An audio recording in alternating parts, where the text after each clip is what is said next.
আপনি যেই কোনো বিপদের যেই কোনো প্রয়োজনের দোয়া যদি কবুল করাইতে চান যদি যে দোয়া কবুল করাইতে হবে, বিয়ে হয় না, শাদী হয় না, বাচ্চা হয় না, চাকরি হয় না, প্রাপ্তি হয় না, ব্যবসা ভালো না, লাভ হয় না, লস হয়, যার জন্য করতে চান এইভাবে কয়েকদিন পড়া দোয়া করেন। হাদিসের আলোকে, কিতাবের আলোকে বোঝা যায়, এটা এতটুকু বলা যায় যে কোরআন মাথায় নিয়েও বলা যায় যে আপনার দোয়া কবুল হবেই হবে, হবেই হবে, হবেই হবে।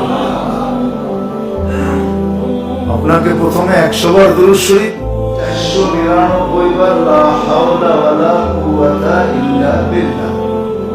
যে সময় 500 পুরা হবে তখন পড়বেন পুরাটা, লা হাওলা ওয়ালা কুওয়াতা ইল্লা বিল্লাহিল আলিয়্যিল আযীম। তারপরে 100 বার দুরূদ শরীফ পড়ে